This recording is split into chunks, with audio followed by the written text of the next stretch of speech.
룻기 3장의 말씀은 매우 서정적이고 목가적인 분위기의 평안함과 애틋한 은혜를 맛볼 수 있는 귀한 말씀입니다. 나오미는 룻이 만난 친절하고 자비로운 농장 주인이며 유력자인 보아스가 자신들의 고엘, 즉 기업물을 자가 된다라는 것을 알고 그것이 하나님의 보이지 않는 주권적인 섭리임을 깨닫게 됩니다. 룻을 통해서 보아스가 베풀어준 큰 친절과 배려를 통해 나오미는 보아스와 룻이 이 수혼, 즉 계대 결혼으로 연결될 수 있는 카테고리를 발견합니다.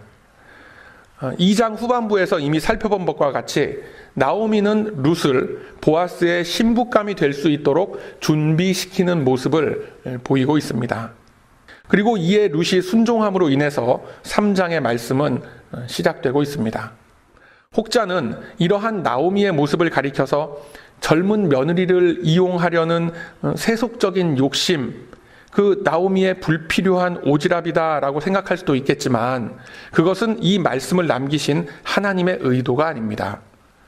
하나님은 당신의 역사하심을 나오미의 추진력과 열정, 언약 성취의 기대감 등을 이용하셔서 펼쳐 보이고 계신 것입니다.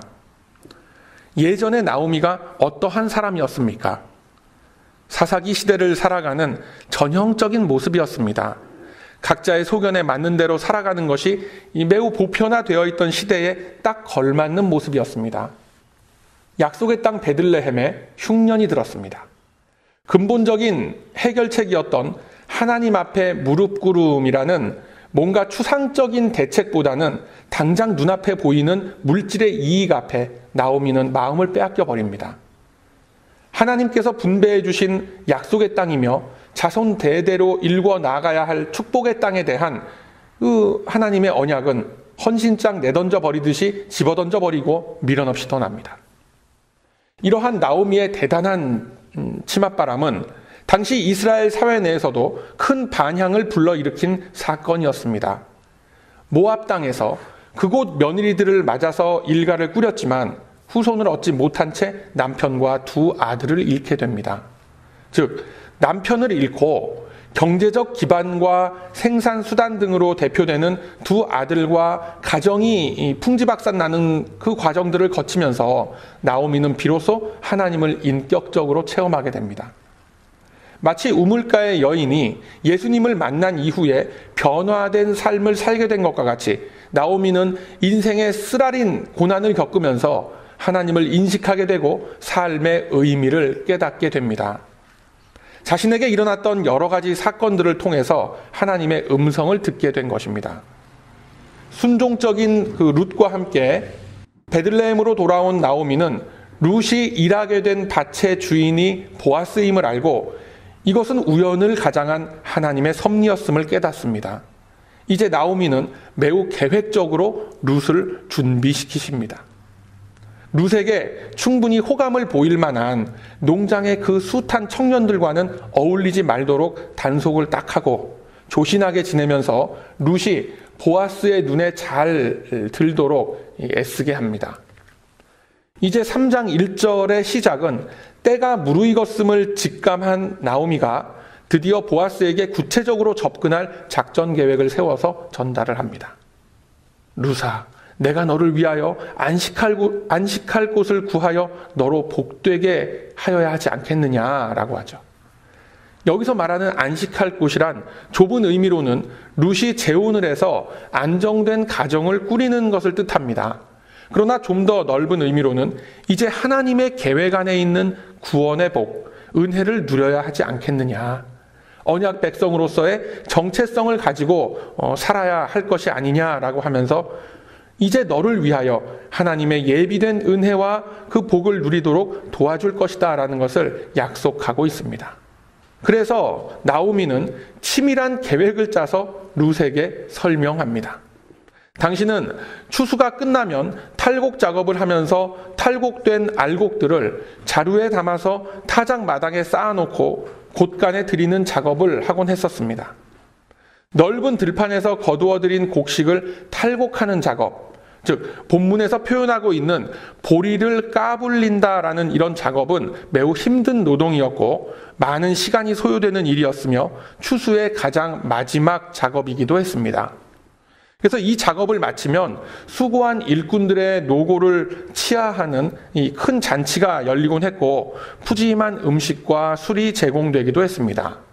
그리고 쌓아놓은 곡식단을 지키기 위해서 그 타작 마당에서 노숙을 하는 그런 경우가 비일비재했습니다. 눈치 빠르고 영리한 나오미가 이 찬스를 놓칠 리가 없습니다. 그 잔치의 여흥으로 인해서 긴장이 풀어진 보아스에게 의도적으로 접근을 시켜서 기업 물을 자의 책임을 지라라는 요구를 하라는 거예요. 쉽게 표현하면 판단력이 흐려진 틈을 이용해서 그냥 들이대라는 겁니다. 그래서 더 이상 과부의 복장과 과부의 모습이 아니라 결혼을 준비하는 여인의 복장과 그러한 몸으로 준비를 시켜서 보아스의 타작 마당으로 룻을 보냅니다. 룻의 입장에서는 시어머니의 이 같은 처사가 쉽게 납득이 되는 일이겠습니까? 어찌 보면 룻으로서는 내가 왜 나이 든 남자의 후처로 들어가야 하는가, 이런 자괴감이 들 수도 있고 여성으로서 자존심이 상할 수도 있는 일입니다. 내가 남편을 잃고 이삭을 주우면서 뼈 빠지게 공양하고 사는 것도 서러운데 이제는 보아스의 첩으로 나를 들어가라고 하는 건가? 이런 원망의 마음을 품을 수도 있는 상황입니다. 그럼에도 불구하고 5절에 표현된 룻의 대답은 어머니의 말씀대로 내가 다 행하리이다 라고 합니다. 요즘 상식으로는 이해하기가 힘든 일이죠. 그러나 이 장면은 말씀의 흐름이 의미하는, 즉 영적인 측면에서 바라봐야 할 문제입니다. 이제 하나님께서 이루시고자 하시는 구원과 회복의 역사는 이미 제정하신 기업 물을 자 고엘이라는 제도를 통해서 이방 여인 룻에게 임하게 됩니다. 지금 이 상황에서 만약에 보아스가 거절을 한다면 사실상 나오미가 세운 모든 계획은 다 물거품이 되고 말 것입니다. 여전히 룻은 이삭을 줍는 등의 그 막노동을 하면서 나오미를 봉양할 것이고 나오미는 또 어떤 체면으로 룻을 대할 것이며 첩첩산중과 같은 문제들이 계속 이어지게끔 되어 있습니다. 그러나 이미 하나님께서 예비하시고 작정하신 이 일은 한치의 오차도 없이 이루어지고 있음을 보게 됩니다. 우선 룻은 순순히 나오미의 지시에 따릅니다. 결코 쉽지 않은 결정이었을 겁니다. 그러나 룻은 나오미의 결정이 의미하는 바가 무엇인지를 알고 그것을 받아들입니다. 자신을 향한 나오미의 진심을 룻은 보았던 겁니다. 나오미가 의지하는 하나님을 자신도 믿고 그 언약의 말씀을 믿었기 때문에 마음에 결심을 하고 보아스에게 다가서는 자리로 나아가게 됩니다. 6절에는 그가 나오미의 모든 명대로 다 했다라고 되어 있어요. 룻과 나오미는 이제 그들이 할 수 있는 모든 방법을 다 동원을 해서 기업 물을 자와의 특별한 만남을 추진합니다. 이제 밤이 깊어 타작마당 한 구석에 자리를 편 그 보아스는 그 낮 동안의 업무로 인한 피로와 잔치의 영을 뒤로하고 잠자리에 들게 됩니다. 그때를 놓치지 않고 룻이 몰래 다가가서 보아스의 발밑에 눕습니다. 이미 잠들었던 보아스인데 뭔가 이상한 느낌이 들어서 눈을 떠서 확인을 해보니까 자기의 발치에 웬 낯선 여인네가 누워있는 겁니다. 깜짝 놀란 보아스가 누구냐고 묻지요. 그러자 룻이 대답을 합니다. 뭐라고 대답을 합니까? 당신의 시녀 룻이 오니 당신의 옷자락으로 시녀를 덮으소서. 당신은 우리 기업을 물을 자가 됩니다. 라고 합니다. 이 고백은 앞서 룻이 했었던 어머니께서 가시는 곳에 나도 가고 어머니께서 유숙하시는 곳에 나도 유숙을 하며 어머니의 백성이 나의 백성이 되고 어머니의 하나님이 나의 하나님이 됩니다 라는 고백과 함께 은혜에 대한 그 갈망함의 백미로 꼽히는 아름다운 고백입니다. 이 룻의 고백은 나중에 세월이 많이 흐른 후에 그의 증손자 다윗의 찬송을 통해서 이렇게 승화가 됩니다. 오늘 나눠드린 말씀 카드에도 있죠. 시편 57편 1절의 말씀. 하나님이여 나를 긍휼히 여기시고 나를 긍휼히 여기소서. 내 영혼이 주께로 피하되 주의 날개 그늘 아래서 이 재앙이 지나기까지 피하리이다 라고 고백합니다. 그렇게 주의 날개 그늘 아래 피했을 때 어떻게 되었다는 겁니까? 시편 63편 7절 말씀, 주는 나의 도움이 되셨습니다. 내가 주의 날개 그늘에서 즐거이 부르리이다 라는 이 감사의 찬송이 나오게 되는 줄로 믿으시길 바랍니다. 이제 보아스는 룻의 당돌한 고백을 통해서 벌어진 이 일이 또한 거부할 수 없는 하나님의 섭리임을 깨닫게 됩니다. 갑작스러운 룻의 접근으로 인해서 당황스러웠을 만도 한데 보아스의 첫 마디는 여전히 하나님의 은혜를 전하는 축복의 말입니다. 본문 10절 이하의 말씀을 보면 이미 그 당시에 룻에 대한 평판이 어떠했는지를 알 수가 있습니다. 보아스는 말하기를 내가 물질을 쫓았다면 너의 친정 모압 땅에 머무르면서 이곳 베들레헴까지 따라오지 않았을 텐데 이곳에 따라온 것 자체가 너의 인내함이다 라고 칭찬을 합니다. 그리고 이어서 네가 베들레헴에 왔어도 연소한 자, 즉 젊은 남성들과 어울리면서 세상의 즐거움을 쫓질 않고 그 늙은 시모를 모시고 얼마나 성실하게 살아왔는지 내가 다 안다 라고 하죠. 주님은 이 보아스의 말을 통해서 주의 날개 그늘 밑에 의지하며 거하고자 하는 신실한 영혼들을 어떻게 생각하시는지를 보여주고 계십니다.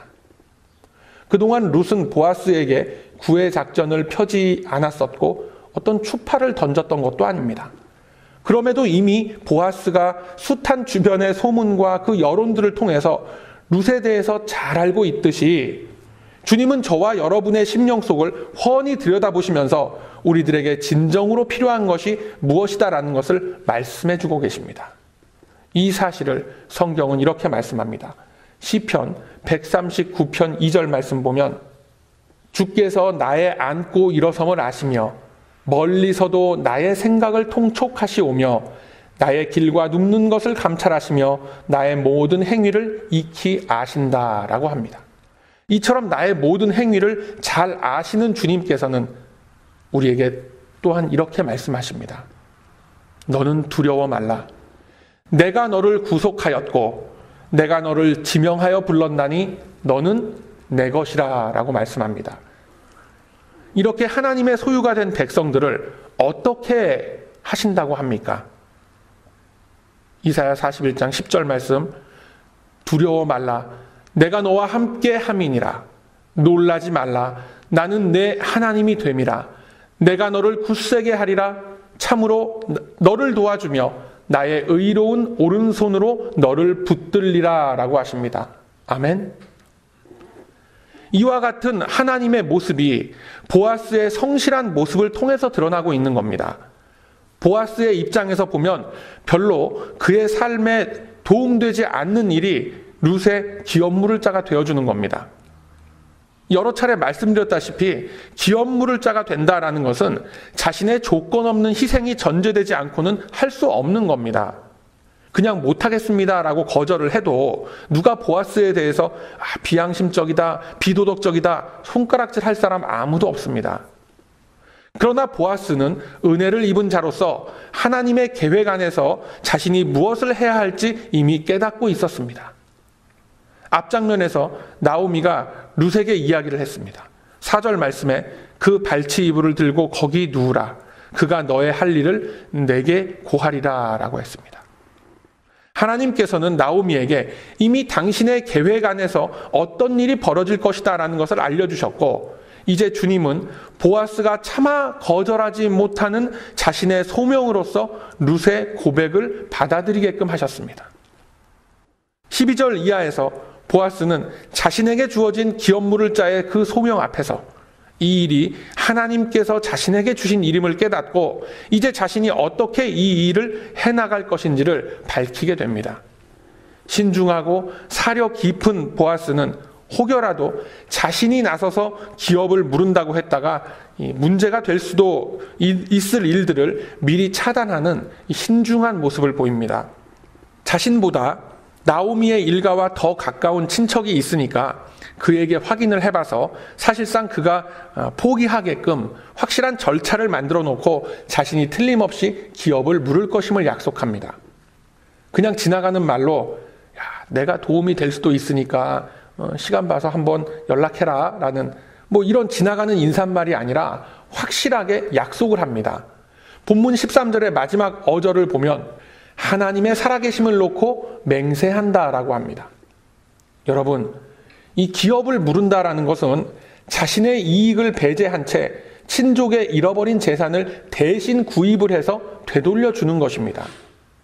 지금의 우리들 상황에 대입을 해서 아주 쉽게 설명을 드리면 50만 불의 빚을 지고 내가 뱅크럽시가 돼서 갈 곳이 없습니다. 홈리스가 되기 일보 직전인데 그러한 나를 어떤 친척이 대신해서 내가 갚지 못하고 있었던 그 50만 불을 대신 페이오프를 다 시켜줘 버리는 것입니다. 그렇기 때문에 마음만 있다고 되는 일도 아니고 실질적인 경제력이 있어야 가능한 일입니다. 이러한 모든 과정을 이 보아스가 모를 리가 없습니다. 그러나 이 일이 자신에게 주어진 하나님의 일이라는 책임감을 가지고 있었기 때문에 가능했던 것입니다.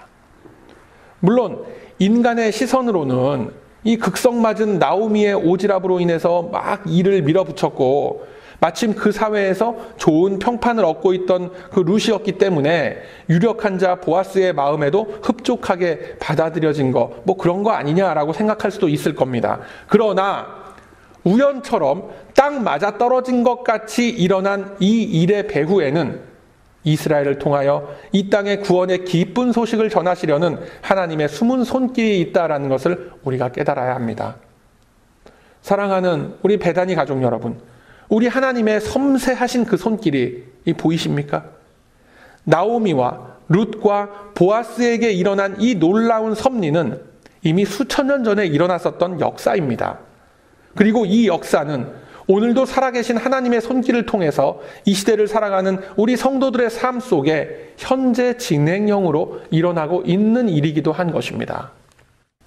그리고 앞으로 주님 다시 오실 그날까지 계속해서 일어날 하나님이 기쁘게 행하실 당신의 사역이기도 한 겁니다. 13절의 말씀과 같이 주님은 이미 우리들에게 기업 물을 자의 책임을 다 이루셨습니다. 이미 갈보리 언덕에서 억울한 십자가를 지시면서 누구도 원망하지 않으셨습니다. 저와 여러분을 대신하여 흘리신 그 보혈의 공로로 그를 믿는 모든 영혼들을 하나님의 백성으로서 인쳐주셨습니다. 그리고 부활의 새로운 생명력을 우리들에게 주심으로써 새 생명의 기쁨과 소망을 가지고 살아가도록 모든 것을 다 이루어 주셨습니다. 이제 주님은 이 말씀을 통해서 기업 물을 자의 책임이 이 땅 위에서 하나님의 백성으로 살아가는 우리들에게 위임되었다라는 것을 선언하고 계십니다. 오늘 이 말씀을 여러분 다시 한번 되짚어 보시길 바랍니다. 나오미는 하나님께서 맺어주신 언약을 믿는 믿음으로 룻에게 보아스와의 그 만남을 밀어붙입니다. 룻은 어쩌면 받아들이기 힘든 일임에도 불구하고 순종합니다. 보아스는 모른 척 거절해도 되는 일이었지만 자신에게 주어진 이 일을 신중한 모습으로 받아들이고 있습니다. 하나같이 말씀에 순종함으로써 하나님의 귀한 역사하심을 이루는 도구들로 쓰임받고들 있는 겁니다. 나오미의 고백을 보면 하나님께서 나에게 맺어주신 언약과 같이 이제 나도 너를 위하여 안식할 곳을 구하고 너로 복되게 해야 하지 않겠느냐라고 하죠. 믿음 없이는 할 수 없는 그러한 결단입니다. 뿐만 아니라 룻을 보면 당신의 옷자락으로 나를 덮으소서. 즉 모든 것을 주님께 맡기고 의지하겠다라는 믿음의 고백이 나옵니다. 이 또한 결코 쉬운 고백이 아닙니다. 모압 여인 룻이 베들레헴까지 와서 돌아가신 시아버지와 그 같은 학년에 있는 보아스에게 다가선다라는 것은 평범한 여성이 하기 힘든 일입니다. 그러나 이 일이 하나님의 언약을 이루는 일임을 믿었기 때문에 가능하게 한 겁니다. 보아스의 결단을 보면 그 또한 대단하지요. 하나님의 살아계심으로 내가 맹세하노니 내가 기업 물을 자의 책임을 너에게 행하리라 라고 합니다. 굳센 믿음 아니면 이 또한 할 수 없는 고백입니다. 이 세 사람의 공통점이 있습니다. 나오미와 룻과 보아스의 공통점이 있어요. 그게 뭡니까? 행함이 있는 믿음을 보였다라는 거예요. 나오미의 열정과 추진력도, 룻의 순종도, 보아스의 신중한 약속도 모두 믿음으로 행했을 때 하나님의 역사하심을 이루게 된 것입니다. 여러분, 진인사 대천명이라는 말 아십니까? 진인사 대천명. 영어로는 do your best and leave the rest to God 이렇게 표현을 하죠. 이게 무슨 말이에요? 나에게 주어진 도리를 다 하고 그 다음에는 하늘의 뜻을 기다리라 라는 뜻이죠. 어쩌면 우리들에게 주어진 하나님의 뜻을 행하기보다는 나의 뜻을 하나님에게 관철시키기 위해서 신앙에 열심을 다하고 기도하며 부르짖고 있을지도 모릅니다. 여기서 우리가 주의해서 생각해 보아야 할 것이 룻의 고백입니다. 당신의 옷자락으로 나를 덮으소서라는 이 고백은 나의 전 인격과 모든 삶을 주님께서 주관하실 것을 나는 믿습니다. 나의 몸과 영혼을 주님께 드립니다. 주께서 이루고자 하시는 대로 나를 사용하소서라는 룻의 간절함과 겸손함이 녹아있는 고백인 것입니다. 이 같은 룻의 겸손하고 간절한 고백을 우리는 약 1000년의 세월이 흐른 어느 날 밤에 동일하게 듣게 되죠. 어느 어린 소녀의 고백을 통해서 듣게 됩니다. 천사가 이 소녀에게 말합니다. 성령이 내게 임하시고 지극히 높으신 이의 능력이 너를 덮으시리니 태어나실 거룩한 자는 하나님의 아들이라 일컬음을 받으리라 라고 합니다. 그러자 이 소녀가 어떻게 대답을 했습니까? 주의 계집종이 오니 말씀대로 내게 이루어지이다 라고 했죠. 눈앞에 현실을 생각했다면 불가능한 고백입니다. 그러나 현실의 벽을 넘어선 순종과 책임 있는 열정과 성실한 믿음의 결단은 결국 하나님의 역사를 이 땅에 이루어가는 도구로서 쓰임받게 된 것입니다. 기업 물을 자의 모습은 시간과 공간을 초월하는 하나님의 능력으로서 부르심을 입은 백성들의 믿음을 타고 흘러서 거룩한 구원의 역사를 이루게끔 하는 겁니다. 게다가 룻이 살던 이 시대는 사사기 시대입니다.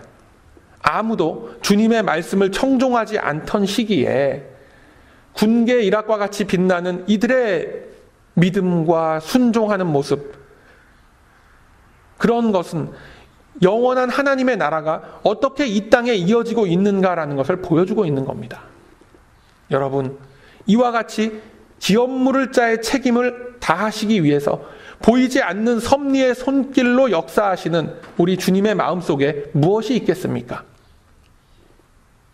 여러 차례 말씀드렸다시피 하나님의 인내하심입니다.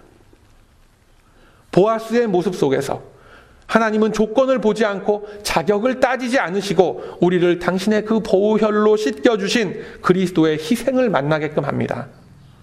이것이 기독교의 핵심인 사랑입니다. 남녀 간의 달콤한 그런 로맨스가 그게 사랑이 아닙니다. 책임지지 않는 사랑, 희생하지 않는 사랑은 더 이상 사랑이 아닙니다. 그리스도께서 보여내신 그 사랑의 힘이 나타나지가 않는데 더 이상 무슨 능력의 역사가 일어난다는 거예요. 여러분, 설령 병을 고치고 예언의 능력이 있고 방언의 은사가 있다고 칩시다. 그래서 어쨌다는 겁니까? 그것으로는 기독교의 표지가 될 수가 없는 겁니다. 많은 성도들이 신앙의 표지로, 신앙의 지표로서 삼고 있는 것이 성령의 충만함이라는 겁니다. 좋은 목표를 정확하게 잘 설정해 놓은 거예요. 그런데 그 본질적 의미가 뭡니까? 성령의 충만함을 추구한다면 그 열매가 무엇으로 나타나야만 하겠습니까? 성령의 충만함은 실천하는 삶의 수단으로서 있어야 하는 것입니다.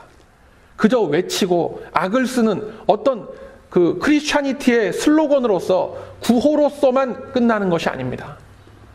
여러분, 한번 농구 경기를 보세요. 공을 주고받으면서 상대방 코트에 가서 상대방 그 골대 속에 집어넣어야 점수가 나오는 거 아닙니까? 그런데 상대방 코트에는 가까이 가지도 못하고 우리 쪽 코트에서만 열심히 점프하고 공을 주고받고 하면 어떻게 됩니까? 제가 요즘 룰은 잘 모르겠는데 예전의 룰은 25초인가요? 30초 만에 상대방 코트로 넘어가서 슛을 시도하지 않으면 다시 공격권을 빼앗기게끔 되어 있었습니다.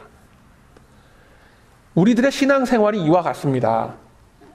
입으로는 믿음과 성령의 충만함을 외치는데 삶의 모습을 보면 그냥 우리끼리 우리 코트에서만 주고받는 겁니다. 물론 땀도 흘리고 뛰고 소리 지르고 할 수 있는 거 다 합니다. 그런데 결국 공격권은 항상 뺏기는 겁니다. 점수는 절대로 내지를 못하고 있는 거예요. 즉 열매가 없는 겁니다. 맨날 수비만 하다가 지쳐서 그냥 포기해버리는 겁니다. 그러면서 하는 얘기가 뭐예요? 이 연약한 죄인이라서 어쩔 수 없이 또 이렇게 됐습니다 라고 자위하는 거예요. 그냥. 그렇다면 이미 우리네 삶 속에 기업물을 짜러 들어와 계신 분, 이미 우리의 기업을 다 물러주신 성령 하나님은 어디 계신 겁니까? 어디 계신 거예요? 그냥 열중쇼하고 계신 겁니까? 깊이 한번 생각해 보시길 바랍니다. 신앙생활을 수십 년을 했다, 한평생을 했다라고 한다면 이제는 그 열매를 찾을 수 있어야 합니다. 우리네 삶의 모습 속에서 나와 함께 하신 주님이 이렇게 행하셨음에 감사합니다라는 그 고백이 나와야 하는 거예요. 오늘 이 말씀과 같이 믿음으로 결단하고 순종하는 그 심령 속에 주님은 이미 기업물을 짜로서 우리 안에 행하신 많은 일들을 깨닫게 되는 은혜를 부어주실 것입니다. 나오미의 과감한 그 실천, 룻의 순종, 보아스의 그 희생적 사랑을 통해서 우리들은 우리 안에 이미 죄사함의 은혜를 주시고 동거하고 계신 주님의 발자취를 볼 수 있을 것입니다. 이미 다 받았고 저와 여러분 모두 다 갖춘 사람들입니다. 문제는 우리의 의지적인 실천입니다. 그래서 오늘 이 말씀을 놓고 함께 간구하길 원합니다. 받은 은혜에 대한 깊은 책임감과 순종의 마음을 놓고 이제는 성령의 충만함이란 것을 감성적인 구호로만 외치는 것이 아니라 이미 충만하게 주어진 은혜로 인한 열매가 우리 삶의 모습 속에서 맺혀지길 소망합니다. 말씀의 능력이 우리네 삶에 바르게 나타나길 소원하고 행함이 있는 심령들 속에 주님의 능력은 예비하신 뜻을 우리의 인생 속에 이루어 가실 것입니다. 비록 지금은 작고 보잘것없어 보이지만 영원한 시간 속에서 당신의 백성들을 인도하실 우리 하나님의 열정과 하나님의 열심으로 인해서 반드시 그 일을 이루고야 마실 것입니다. 그러하므로 이제는 우리 안에 충만한 은혜를 부어주신 주님의 뜻을 따라서 다시 한번 결단하고 다짐함으로써 삶의 현장 속에서 믿음의 열매를 맺어감으로 오직 주님께만 영광 돌리시는 저와 여러분의 복된 삶이 다 되시길 이 아침에 주님의 이름으로 축원드립니다. 아멘.